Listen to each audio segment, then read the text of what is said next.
तो नमस्कार दोस्तों, आप सभी का स्वागत है आपके अपने YouTube चैनल एग्जाम नॉलेज में। जैसे कि आप सबको पता होगा कि हमारी आज ये 5वीं क्लास है। इससे पहले हमारी जो 4 क्लासेस हैं वो हो चुकी हैं और अभी तक हमने क्या है कि जो अभी तक 4 क्लासेस करा चुके हैं उस पर आप लोगों को बहुत ही प्यार दुलार और सहयोग मिला है, क्योंकि बहुत ही अच्छा आपका रिस्पॉन्स देखने को मिल रहा है। तो अभी क्या है कि इससे पहले जो है क्या है कि जो चीज़ें ये कपास उत्पादकता मिशन के बारे में हम जो है वो क्या है बता चुके थे। तो अब हम बात करेंगे यहाँ पे सर्वोच्च न्यायालय यानी कि वन केस वन डाटा और सुसहायक का शुभारंभ जो है वो एक किया गया। तो वो जो है एक शुभारंभ किया गया, तो उसके बारे में हम बात क्या है आज बात करते हैं। ठीक, तो सबसे पहले देखते हैं भारत का सर्वोच्च न्यायालय ने क्या किया कि 11 मई 2026 को 2 महत्वपूर्ण डिजिटल पहलू का जो क्या वो शुभारंभ किया है। ठीक है, कौन कौन सा पहलू? तो वह है वन केस वन डाटा और दूसरा है सुसहायक। ठीक, दूसरा क्या है? सुसहायक। ठीक है, तो भारत के सर्वोच्च न्यायालय ने 11 मई 2026 को 2 महत्वपूर्ण डिजिटल पहलों का जो है वो क्या शुभारंभ किया है। तो कौन कौन से? एक है वन केस वन डाटा और सुसहायक। तो इसकी घोषणा जो है वो भारत के मुख्य न्यायाधीश न्यायमूर्ति किसने की? तो वो की सूर्यकांत ने इसकी जो है क्या है घोषणा की। अब इन पहलों के हम मुख्य उद्देश्य की बात करते हैं। ठीक है, यानी कि ये जो दो पहल है इनका मुख्य उद्देश्य क्या है, इसका क्या जो है वो किस सुधार में जो क्या है लाया जा सकता है। ठीक है, तो सबसे पहले देखते हैं कि इसका मुख्य जो उद्देश्य की बात करते हैं तो वो होगा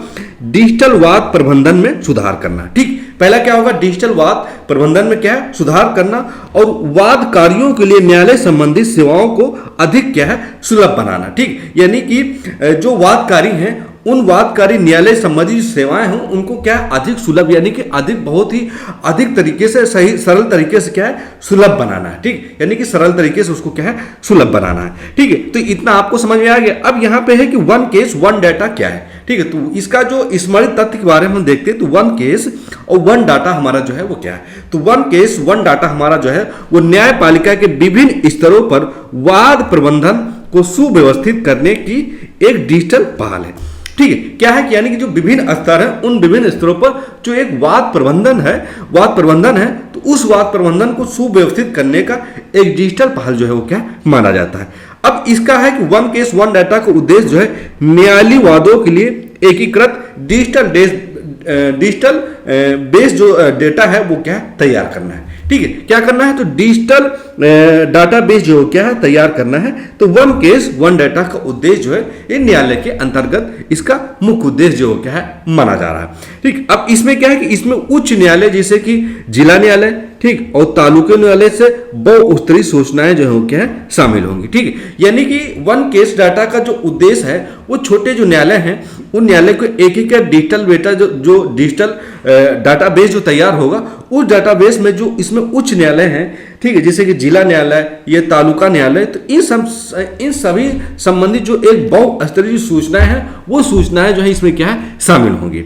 ठीक है, तो इतना अब समझ में आएगा। अब हम बात करते हैं जैसे कि सुसहायक। ठीक, तो सुसहायक की बात करते हैं। यहाँ पे हम क्या करते हैं? सुसहायक। तो सुसहायक जो है वो सर्वोच्च न्यायालय की वेबसाइट से एकीकृत कृत्रिम बुद्धिमत्ता संचालित चैटबॉट है। ठीक, यानी कि जो हमारा सुसहायक है वो सर्वोच्च न्यायालय की जो वेबसाइट है उस वेबसाइट से एक एकीकृत कृत्रिम बुद्धिमत्ता संचालित जो है वो क्या है चैटबॉट होगा, जिसमें वादकारी जो होंगे वादकारी और वक्ताओं को न्यायालय संबंधी सेवाओं तक अधिक सरलता से पहुंचाने में जो क्या सहायक करे। यानी कि एक ये जो दूसरा जो है सुसहायक, तो ये जो है एक चैट संबंधित जो है क्या है एक एकीकृत बुद्धिमत्ता, यानी कि देखा जाए तो एक एआई डिजिटल यानी कि आर्टिफिशियल इंटेलिजेंस के तौर पर ये जो है सुसहायक जो है चैटबॉट जो है वो काम करेगा।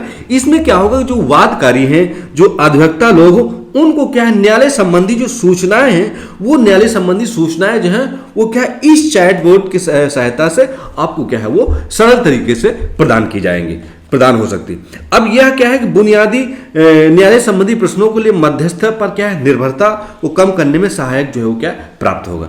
अब इसमें क्या है सर्वोच्च न्यायालय ने इसे राष्ट्रीय सूचना विज्ञान केंद्र के सहयोग से जो है क्या शुरू किया है। ठीक है, तो इसमें यह भी क्वेश्चन पूछा जा सकता है कि इसे सर्वोच्च न्यायालय ने इसे किसके सहयोग के द्वारा जो है वो क्या शुरू किया गया। तो आपको यहाँ पे ये चीज याद रखना बेहद महत्वपूर्ण होगा कि इसे राष्ट्रीय सूचना विज्ञान केंद्र के सहयोग से जो है वो क्या शुरू किया गया है। ठीक, अब ई पहल कोर्स परियोजना की जो चरण जो तीसरी है उसमें क्या है जुड़ी हुई है, जिसका उद्देश्य भारतीय न्यायालयों को डिजिटल और पेपरलेस व्यवस्था की ओर जो है वो क्या है इसको लेके जाना है। ठीक है, इतना चीज अब आपको हमें उम्मीद है कि बहुत आसानी से जो है कि आपको समझ में आ गया होगा। अब हम बढ़ते हैं अगला जो हमारा है, अब यहाँ पे है, अभी आपको सबको पता होगा कि अभी एक कानून जो है वो क्या है पास हुआ है। ठीक है, तो वो कानून जो है वो कौन सा कानून जो है वो पास हुआ है। ठीक, तो राष्ट्रीय सम्मान कानून के अंतर्गत जो है एक जो हमारा वंदे मातरम है उसका जो है एक कानून जो है वो क्या है पास हुआ है।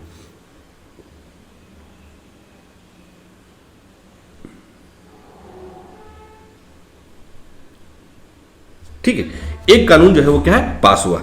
तो केंद्रीय मंत्रिमंडल ने 5 मई 2026 को राष्ट्रीय गौरव अपमान निवारण अधिनियम के 1971 में संशोधन को स्वीकृति जो है वो क्या दे दी। ठीक, अब यहाँ पे ये देखना है आपको, जो हमारा केंद्रीय मंत्रिमंडल ने जो वंदे मातरम का एक राष्ट्रीय सम्मान के तौर पर जो कानून बनाया है, तो वो बनाया है राष्ट्रीय गौरव अपमान निवारण अधिनियम 1971 के द्वारा। इसमें क्या है वो संशोधन की स्वीकृति जो है वो क्या दी गई है, जिससे कि अभी आपको पता है कि देखा जाए तो ये कुल मिलाकर जो है क्या है राष्ट्रीय सम्मान कानून जो है वो क्या है इसका कानून जो है बन गया। इसमें संशोधन किया गया है कि राष्ट्रगीत जो है, राष्ट्रगीत वंदे मातरम के अपमान या उसके गायन में बाधा को दंडनीय अपराध जो है वो क्या है माना जाएगा। ठीक है, क्या माना जाएगा, एक दंडनीय अपराध जो है वो क्या है माना जाएगा।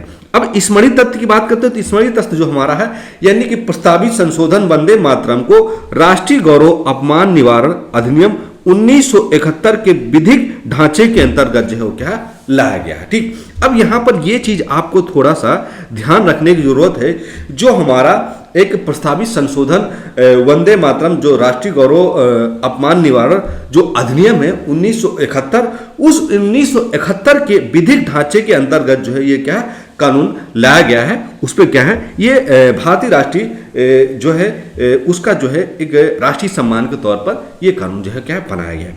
ठीक है, अब यहाँ पे ये देखते हैं कि वर्तमान अधिनियम धारा 3 के अंतर्गत, ठीक कितने धारा 3 के अंतर्गत भारतीय राष्ट्रीय गान के गायन को जानबूझकर रोकना, ठीक क्या है जानबूझकर रोकना या ऐसे गायन में संलग्न सभा में व्यवधान उत्पन्न करना है, तो जिसमें क्या है 3 वर्ष की कारावास। ठीक है, यहाँ पे ये याद 3 वर्ष की कारावास तथा जुर्माना, ये दोनों जो है वो क्या है दंडनीय अपराध हो सकता है।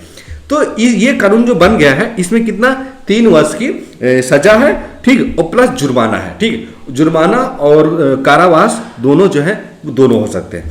तो ये जो है कि 6 फरवरी 2026 को केंद्रीय गृह मंत्रालय ने वंदे मातरम के गायन वादन के संबंध में निर्देश जो हो क्या है वो जारी किया गया है।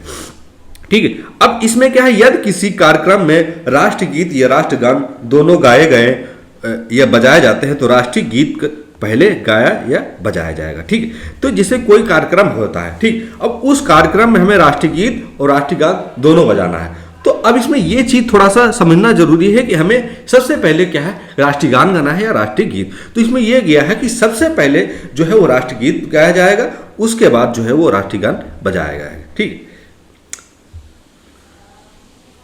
ठीक, तो इसमें हमारा जो राष्ट्रीय गीत है वो राष्ट्रीय गीत जो है पहले गाया जाएगा, उसके बाद जो है वो राष्ट्रीय गान बजाया जाएगा। ठीक, तो 1 अक्टूबर 2025 को केंद्रीय मंत्रिमंडल ने राष्ट्रीय गीत को वंदे मातरम के 150 वर्ष पूर्ण होने या जश्न मनाने का जो है वो क्या निर्णय लिया। ठीक, कब निर्णय लिया गया, तो ये लिया गया था 1 अक्टूबर 2025 को केंद्रीय मंत्रिमंडल द्वारा राष्ट्रीय गीत के वंदे मातरम के 150 वर्ष पूरे होने का जश्न मनाने का यह निर्णय जो है वो क्या लिया गया है। अब हम यहाँ पे ये देखते हैं हमारा ये जो राष्ट्रीय गीत है ये किसके द्वारा जो है वो लिखा गया था।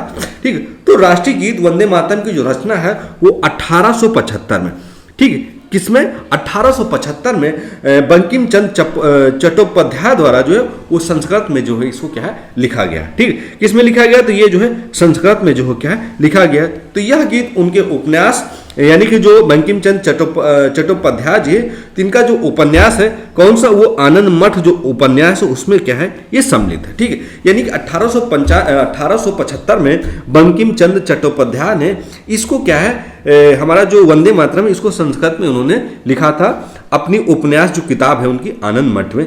तो यह गीत जो है भारत भूमि की वंदना और उपन्यास आनंदमठ में इसके पाठ के कारण यह जन आंदोलन के साथ गहरे स्तर पर जो है वो क्या जुड़ा हुआ माना जाता है।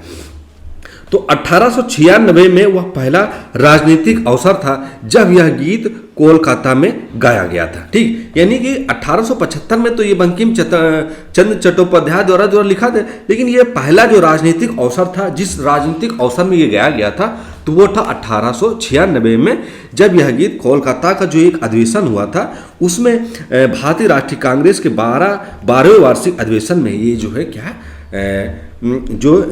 ये हमारा जो है राष्ट्रीय गान जो है वंदे मातरम, ये जो है क्या गाया गया था। ठीक, अब इस अधिवेशन की अध्यक्षता जो थी वो रहमतुल्लाह एम सयानी ने की थी। ठीक, यानी कि इसका जो अध्यक्षता हुई थी 1896 में, तो ये जो भारतीय राष्ट्रीय कांग्रेस की जो 12वां वार्षिक अध्यक्षता हुआ था, तो इसके जो अध्यक्ष थे वो थे रहमतुल्लाह एम सयानी ने की थी। तो राष्ट्रीय गीत गाने का समय है लगभग 1 मिनट 9 सेकेंड।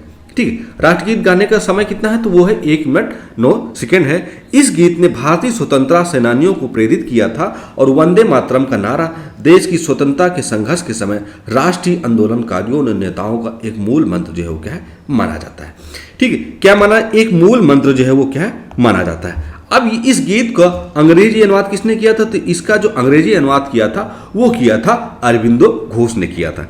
ठीक है, यानी कि बंकिम चंद्र चट्टोपाध्याय जो उन्होंने तो इसको संस्कृत में लिख दिया था, लेकिन इसका फिर क्या है अंग्रेजी अनुवाद हुआ। तो अंग्रेजी अनुवाद कब हुआ, इसको अरविंद घोष ने इसका अंग्रेजी अनुवाद किया और 24 जनवरी 1950 को, कब 24 जनवरी 1950 को संविधान सभा में डॉक्टर राजेंद्र प्रसाद ने अध्यक्षीय वक्तव्य में जन गण मन को राष्ट्रीय गान घोषित किया है। ठीक, यानी डॉक्टर राजेंद्र प्रसाद ने 24 जनवरी 1950 को संविधान सभा के जो अध्यक्ष थे वो थे डॉक्टर राजेंद्र प्रसाद, उन्होंने जनगण मन को राष्ट्रगान घोषित किया तथा वंदे मातरम को समान आदर समान दर्जा देने की जो हो क्या बात जो हो क्या है कही गई थी। ठीक है, तो यहाँ तक आपको बहुत ही आसानी तरीके से आपको समझ में आया होगा। ठीक है, अब हम बात करते हैं यहाँ पर हमारा जो अगला जो क्वेश्चन है कि यहाँ पर हम अगर देखते हैं तो ये हमारा है पंचायत विकास। ठीक है, क्या है पंचायत विकास PI 2.0। ठीक है,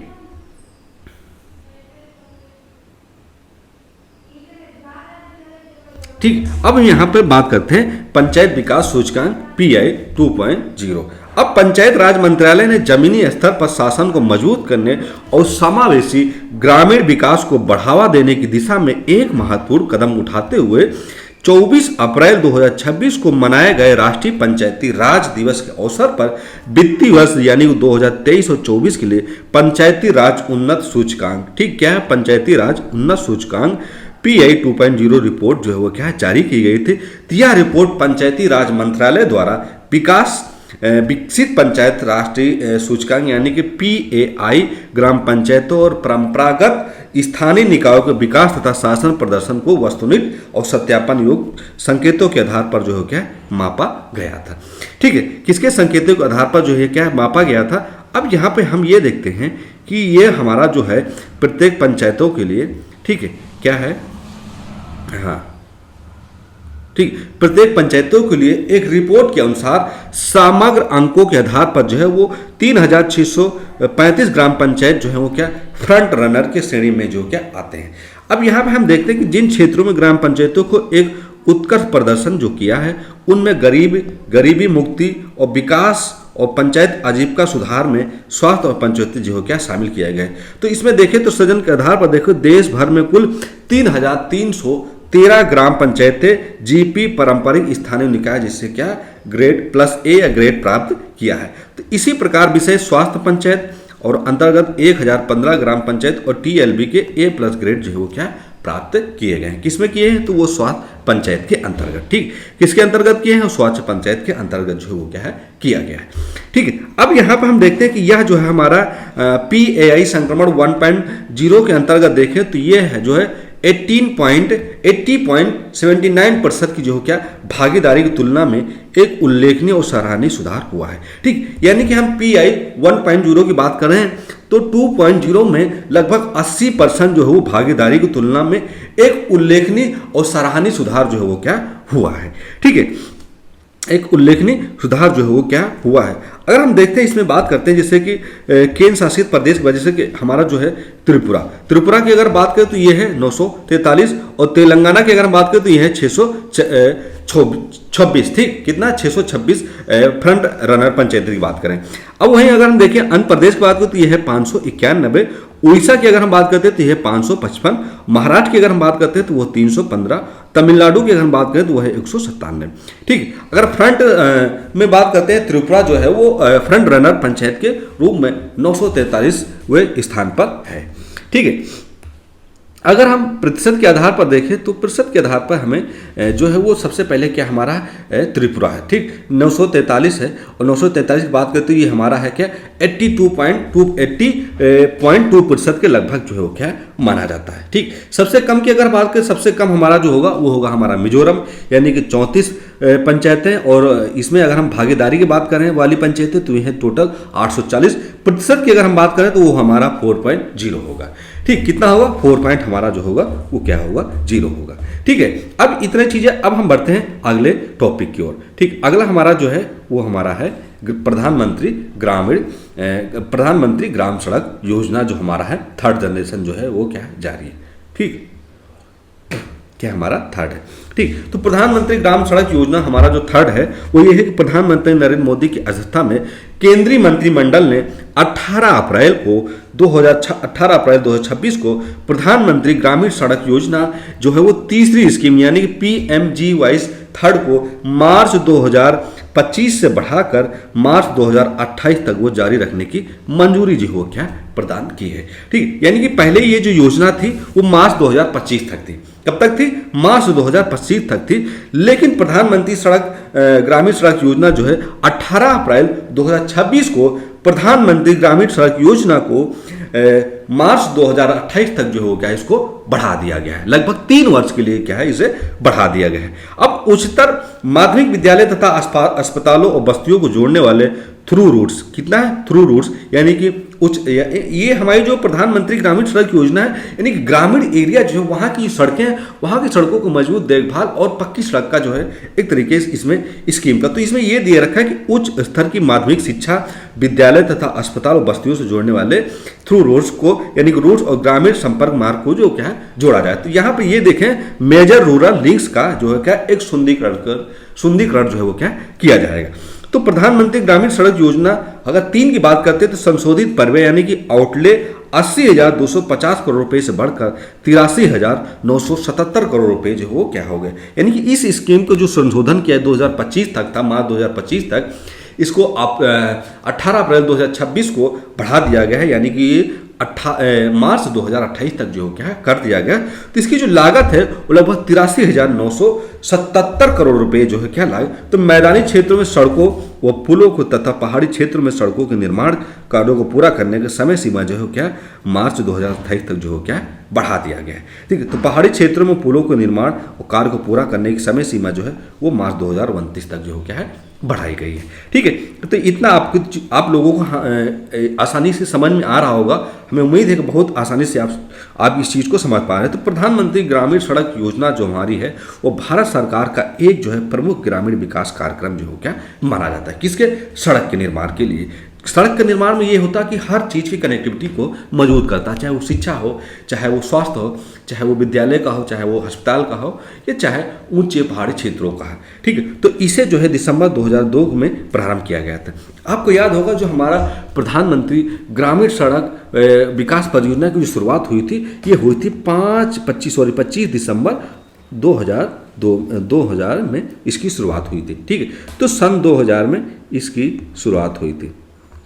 ठीक है, तो ये चीज़ आपको याद रखना है कि प्रधानमंत्री ग्रामीण सड़क योजना की शुरुआत कब हुई थी? ये हुई थी 25 दिसंबर सन 2000 में इसको क्या है प्रारंभ किया गया। तो इसका उद्देश्य था ग्रामीण क्षेत्रों में उन पात्र और अब तक सड़क संपर्क से वंचित बस्तियों को कोर नेटवर्क के अंतर्गत एकल सर्वे रोड ऑल वेदर यानी कि सभी मौसम में, ठीक, क्या है, ऑल वेदर सड़क के माध्यम से जोड़ना है जिनकी जनसंख्या निर्धारित मानदंडों के अनुसार जो है क्या अनुरूप मानी जाती है, ठीक, ऑल वेदर। तो इस योजना का मुख्य लक्ष्य है कि ग्रामीण आबादी की सामाजिक एवं आर्थिक स्थिति में क्या है सुधार करना है, ठीक, यानी कि इस योजना का मुख्य जो लक्ष्य था वो ग्रामीण जो आबादी थी उस आबादी की सामाजिक एवं आर्थिक स्थिति में क्या है सुधार करना था, ठीक है। तो हमें उम्मीद है कि ये प्रधानमंत्री ग्रामीण सड़क योजना का टॉपिक आपको बहुत अच्छे से समझ में आया होगा करंट का, ठीक। अब हम यहाँ पे बढ़ते हैं, यहाँ पे हमारा जो है, ठीक है, यहाँ पे हमारा अब जो है वो है भारत मैरीटाइम इंश्योरेंस पूल, ठीक है। अब यहाँ पर हम बढ़ते हैं भारत मैरीटाइम इंश्योरेंस पूल। अगर हम इसकी बात करते हैं तो केंद्रीय मंत्रिमंडल 18 अप्रैल 2026 को 12,980 करोड़ रुपए की संप्रभु गारंटी के साथ एक घरेलू समुद्री बीमा पुल के गठन को जो क्या मंजूरी दी गई।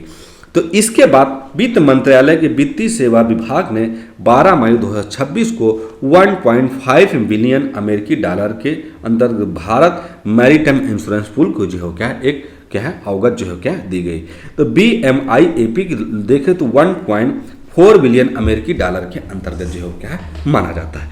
अब स्मरणीय तथ्य की बात करें तो भारत मैरीटाइम इंश्योरेंस पूल का उद्देश्य जो है, इस पुल का उद्देश्य जो है भारतीय ध्वज वाले भारत द्वारा नियंत्रण एवं भारत आने जाने वाले जहाज़ों को हाल एवं मशीनरी कार्गो और संरक्षणों एवं क्षतिपूर्ति तथा युद्ध जोखिमों को तहत सहित व्यापक समुद्री बीमा कवरेज जो है क्या उपलब्ध कराने का एक महत्वपूर्ण जो है क्या निर्णय लिया गया है। तो यह पहल जो है वो भारतीय समुद्री सुरक्षा और व्यापार नियंत्रित वित्तीय संप्रभुता और मैरीटाइम इंडिया विजन की जो विजन है वो 2030 तक, तो इस दिशा में एक रणनीतिक कदम जो हो क्या माना जाता है। तो इस पुल को वित्तीय मंत्रालय द्वारा यानी कि वित्तीय सेवा विभाग द्वारा लॉन्च किया गया है, ठीक है। तो इसको वित्तीय मंत्रालय और वित्तीय सेवा विभाग द्वारा जो हो क्या इसे लॉन्च किया गया है। तो यह कार्यक्रम अध्यक्षता जो है DFS एवं सचिव नागराजू ने द्वारा जो हो क्या इसको किया गया है, ठीक है।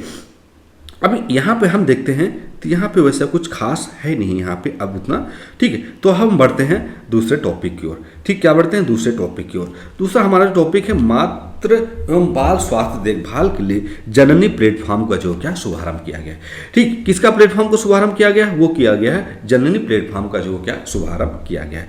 तो स्वास्थ्य एवं परिवार कल्याण मंत्रालय ने भारत में मातृ एवं बाल विकास स्वास्थ्य सेवाओं को सुदूर करने की जननी नामक डिजिटल प्लेटफॉर्म का जो है क्या शुभारंभ किया गया है। किसके लिए किया गया, यानी कि स्वास्थ्य सेवाओं को सुदूर यानी कि सही करने के लिए जननी नामक डिजिटल प्लेटफॉर्म का शुभारंभ किया। जननी का पूर्ण रूप जो है यानी कि journey of antenatal natal and neonatal integrated care नाम जो है क्या माना जाता है, ठीक। तो इस प्लेटफॉर्म का शुभारंभ जो है वो है national summit on innovation and inclusivity best practice shaping India health future जो है क्या माना जाता है, ठीक है। तो स्मरणीय तथ्य की बात करें तो जननी मातृ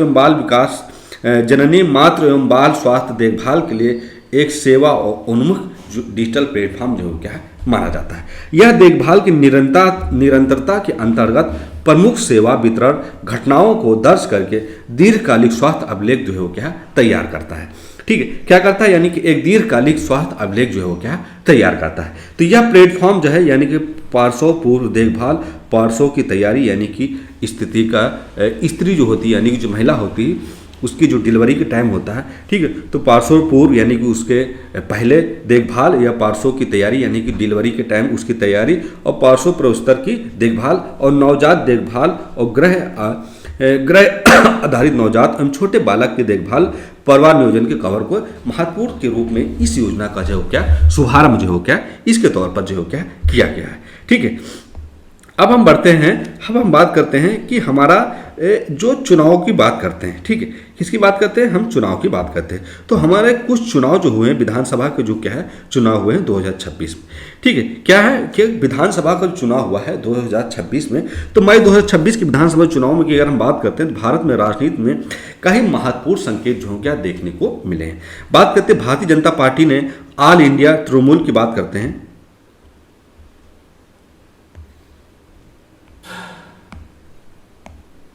ठीक है। ऑल इंडिया तृणमूल की बात करते हैं यानी कि TMC की बात करते हैं तो लंबे राजनीतिक दबे को तोड़ते हुए पहली बार जो है पश्चिम बंगाल में, ठीक, यानी कि पहली बार में पश्चिम बंगाल ने ऐतिहासिक जीत जो पश्चिम बंगाल में ऐतिहासिक जीत जो वो दर्ज की है वो क्या है, बीजेपी। ठीक, अब वहीं बात करते हैं आसाम। आसाम में भाजपा ने लगातार तीसरी बार जो है क्या सत्ता में वापसी कर यह दिखाया है कि वहां का जो जनाधार है अभी भी मजबूत है। अगर हम बात करते हैं केरल में, तो केरल की बात करते हैं, केरल में, ठीक, केरल की बात, केरल में कांग्रेस नेतृत्व वाला यूडीएफ फिर से मजबूत स्थिति में आया है। ठीक, यानी केरल की बात करें तो कांग्रेस का नेतृत्व वाला जो हमारा एक यूडीएफ है, ठीक, तो यूडीएफ जो है एक मजबूत स्थिति में आया है। वहीं अगर हम सबसे पहले बात करते हैं, देखते हैं कि तमिलनाडु का जो विधानसभा चुनाव था वो सबसे ज़्यादा चर्चा का विषय बना हुआ था। आप सबको पता होगा, नहीं होगा तो आज ये जानकारी आप देख रहे हैं। ठीक, तो तमिलनाडु की जो अभिनेता थे वो थे विजय थलापति। ठीक, तो विजय थलापति ने किया कि उन्होंने अपनी एक पार्टी बनाई थी, वो थी टीवीके का मतलब यानी कि तमिलगा वेत्री काजगम। ठीक है, ये उनकी एक पार्टी थी टीवीके।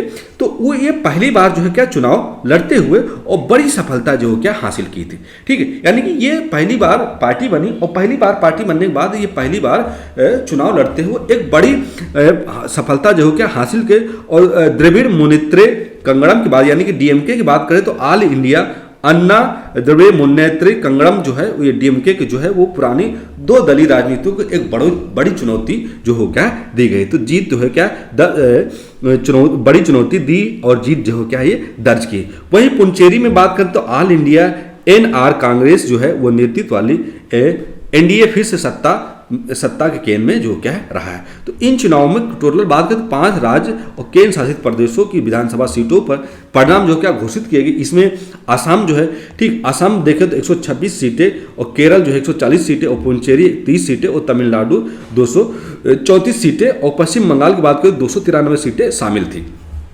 तो पश्चिम बंगाल की एक सीट फल्टा में 11 मई को पुनः मतदान हुआ था।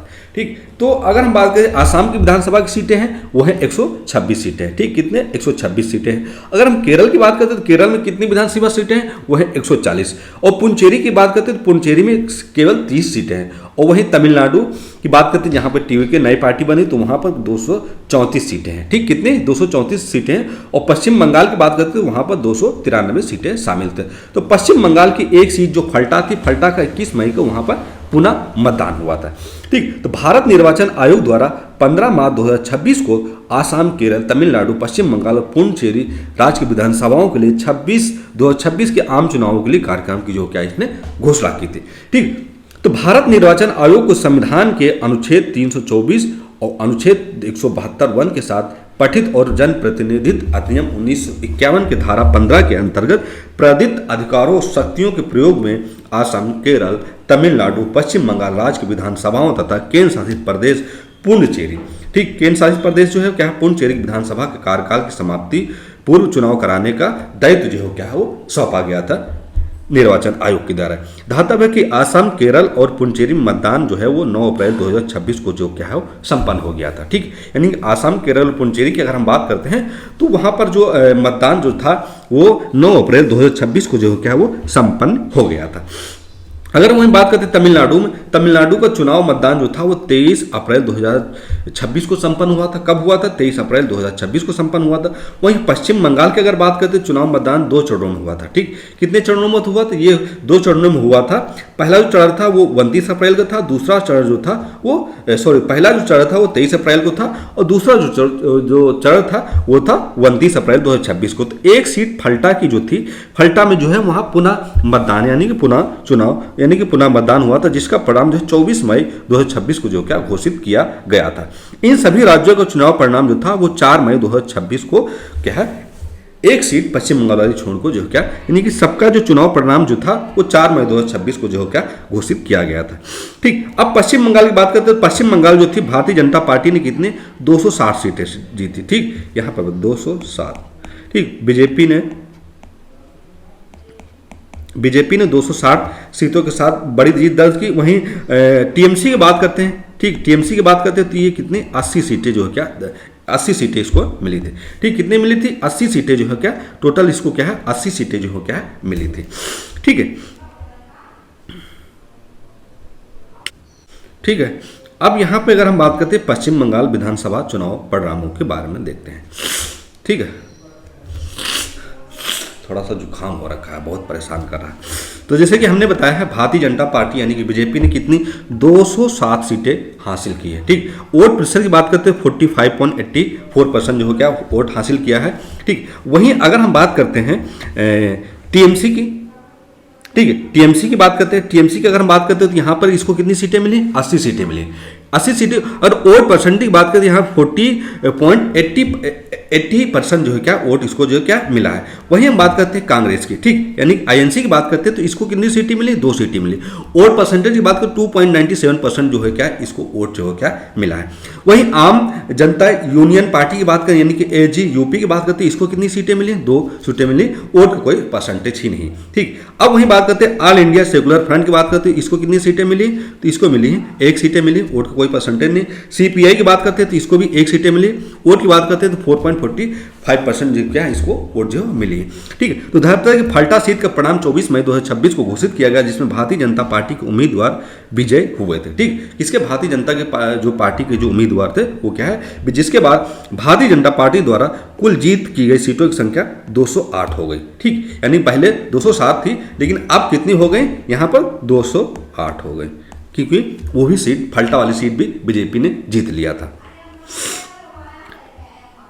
ठीक है, अब हम यहाँ पे देखते हैं कि 9 मई 2026 को भारतीय जनता पार्टी के सूबे अधिकारी जो है क्या मुख्यमंत्री की शपथ लिए थे। ठीक, ये चीज थोड़ा सा आपको ध्यान रखने की। तो जो बंगाल के पश्चिम बंगाल के जो मुख्यमंत्री हैं वो कौन है, तो ये चीज आपको याद रखना जरूरी है। सूबे अधिकारी हैं, तो इन्होंने शपथ कब ली थी, तो इन्होंने शपथ जो लिया था 9 मई 2026 को इन्होंने शपथ ली थी। और आसाम में भारतीय जनता पार्टी ने 126 में से 182 सीटें जीतकर स्पष्ट बहुमत जो है क्या प्राप्त किया। ठीक, यानी 126 सीटों में भारतीय जनता पार्टी ने 82 सीट जो है क्या जीत हासिल। वहीं मुख्यमंत्री हेमंत बिस्वा शर्मा के नेतृत्व में भाजपा ने 2021 से लेकर 60 सीटों की तुलना में देखें तो यह संख्या जो है बढ़कर क्या है 82 कर ली। जबकि कांग्रेस की बात करें 19 सीटों से क्या है वो सिमट चुकी है। ठीक, 19 सीटों में क्या है वो कांग्रेस जो है क्या सिमट गई।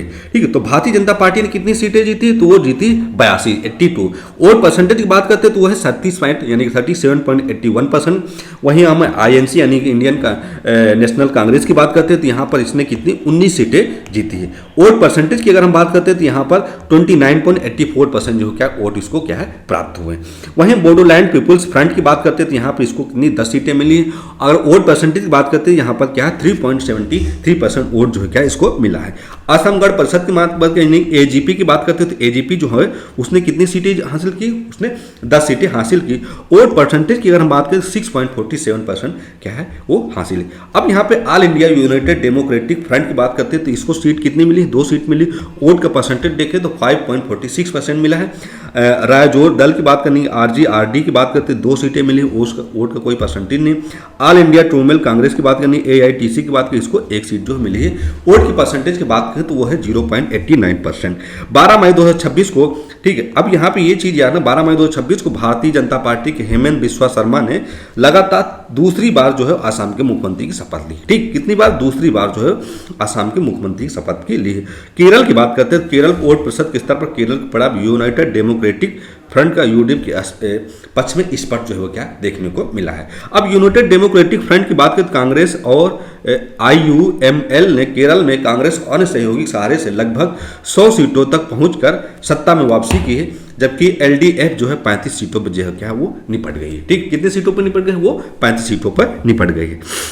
तो केरल विधानसभा सीटों की अगर चुनाव के परिणाम की बात करते हैं तो यानी कि आईएनसी की बात यानी कि इंडियन नेशनल कांग्रेस की अगर बात करें तो वहां पर जीत की जो सीटें हैं वो क्या है 63 यानी कि 63। वोट की बात करते हैं 28.79% जो है क्या वोट प्राप्त। वहीं हम सीपीआई की बात करते हैं 26 सीटें इसको मिली। वोट परसेंटेज की बात करें 21.77% इसको भी क्या है वोट मिला है। ठीक है,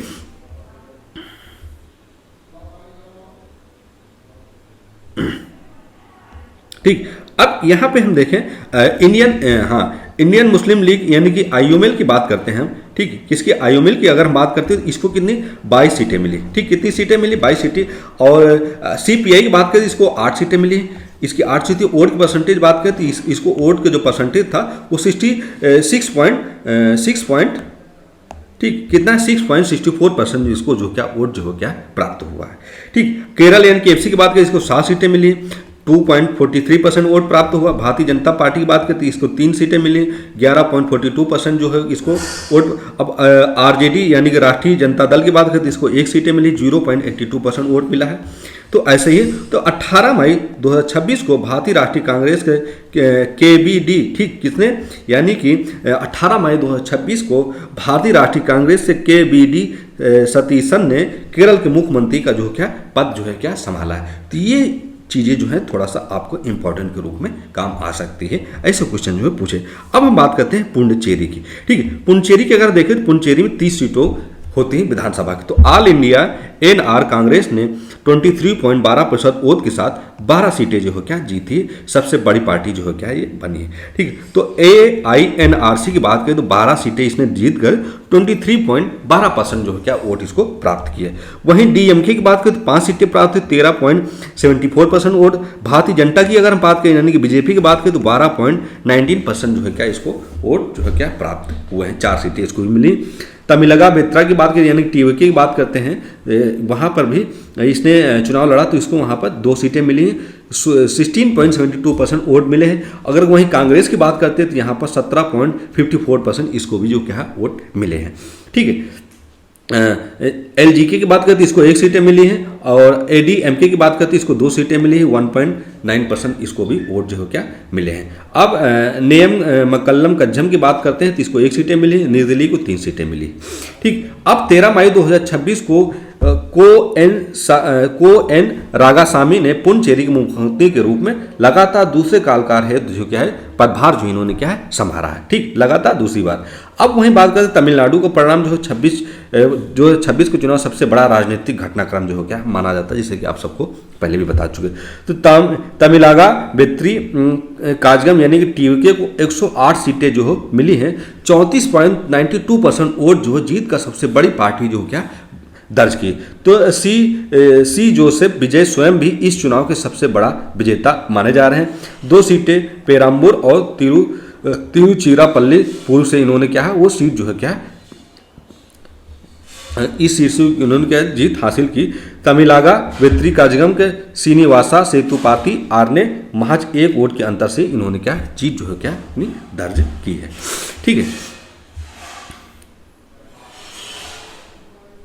अब यहाँ पे थोड़ा सा हम देख लेते हैं तमिलनाडु विधानसभा चुनाव 2026 के परिणाम किसको कितने सीटें से। TVK की बात करते हैं तो 108 सीटें मिली, जो वहाँ पे इससे पहले जो सरकार थी यानी कि DMK की सरकार थी उसको कितनी मिली है 59 सीटें मिली। ठीक, वोट परसेंटेज की बात करें तो 34.92% वोट मिला है। वहीं DMK की बात करते हैं इसको 24.19% वोट जो क्या मिला। वहीं ऑल इंडिया अन्ना द्रविड़ मुन्नेत्रा कड़ंगम की बात करें तो 47 सीटें इसको प्राप्त हुई, ये भी 3rd नंबर पर थी। वहीं INC यानी कांग्रेस की बात करते हैं इसको सिर्फ 5 सीटें मिली है, और इसकी वोट परसेंटेज की बात करें 3.37% वोट जो है क्या इसको भी मिला है।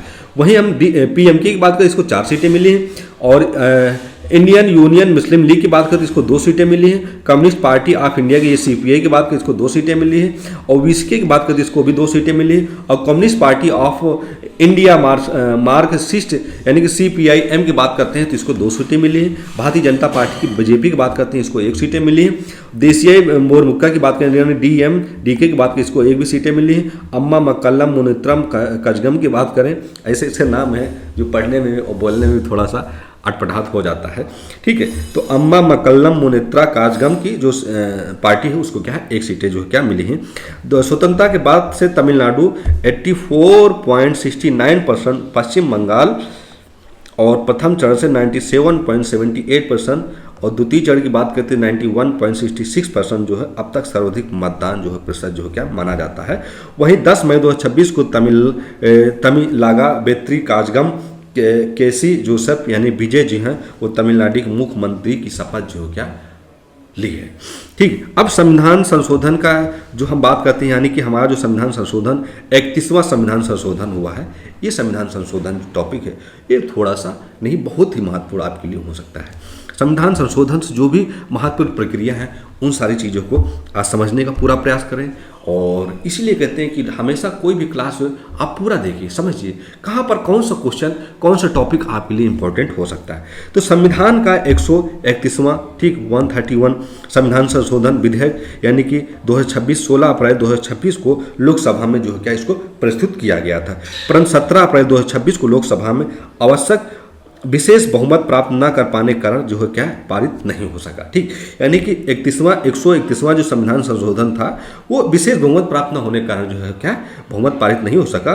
तो मतदान के अगर बात करें 298 सदस्यों में से पक्ष में 230 सदस्य ने और 230 सदस्य विपक्ष में रहे, 298 सदस्य पक्ष में और 230 सदस्य जो है वो क्या विपक्ष में रहे। तो कुल मिलाकर 528 सदस्य उपस्थिति मतदान कर रहे थे, इसलिए इसे पारित होने के लिए 352 मतों की आवश्यकता थी। आवश्यकता पूरी न होने का यह विधेयक जो है 54 मतों से जो क्या असफल हो गया है। ठीक है, ये असफल, तो ये जो हमारा संविधान संशोधन हो रहा था ये किस लिए हो रहा था और क्यों असफल हुआ। तो संविधान की मौजूदा व्यवस्था में लोकसभा की अधिकतम सदस्य संख्या कितनी है, 550 है, जिसमें राज्यों की अधिकतम जो कितनी है वो 530 है, और केंद्र शासित प्रदेशों की अगर बात करते तो अधिकतम सदस्य कितने थे, 20 सदस्य हो सकते थे। तो 131वां संविधान संशोधन विधेयक ने इस सीमा को बढ़ाकर कुल 850 करने का जो है क्या प्रस्ताव रखा था, जिसमें राज्यों से अधिकतम 815 और केंद्र शासित प्रदेशों से 35 सदस्य होते थे। जबकि यह संविधान संशोधन विधेयक राज्यसभा की सदस्य संख्या में कोई बदलाव नहीं करता। ठीक, यानी कि जो हमारा राज्यसभा की सदस्य संख्या में जो है उसमें कोई बदलाव नहीं करता है। तो संविधान के अनुच्छेद 80 के अनुसार बात करें, यानी कि संविधान के अनुसार 80 के अनुसार अगर हम बात करें राज्यसभा में कुल अधिकतम संख्या जो है कितने 250 है। ठीक, यानी कि अगर हम देखें संविधान के अनुच्छेद 80 के अनुसार देखें तो राज्यसभा में अधिकतम जो सदस्य की जो संख्या है वो कितनी है 250 है। तो इस विधेयक ने अनुच्छेद 55, 81, 170, 330 और 332 में जनसंख्या की नई व्याख्या प्रस्तुत की थी। इसका अर्थ यह था कि जनसंख्या वही मानी जाती जो ऐसी जनगणना प्राप्त हो जिसे सांसद कानून बनाकर जो क्या निर्धारित कर सके। तो अनुच्छेद 82 और अनुच्छेद 170 में प्रस्तावित संशोधन का उद्देश्य यह था कि लोकसभा और विधानसभाओं की सीटों का आवंटन तथा निर्वाचन जो है वो क्या है क्षेत्रों के पुनः निर्माण। ठीक, क्या है क्षेत्रों के पुनः निर्धारण और परिसीमन आयोग यानी कि डेलिमिनेशन कमीशन द्वारा जो हो क्या है वो किया जाए। तो यह कार्य जो है उस जनगणना के आधार पर हो जिसे संसद कानून द्वारा जो है क्या स्थापित और निर्धारित कर सके। तो इस पूरे विधेयक का तीसरा और सबसे संवेदनशील पक्ष था महिलाओं के लिए 1/3 आरक्षण।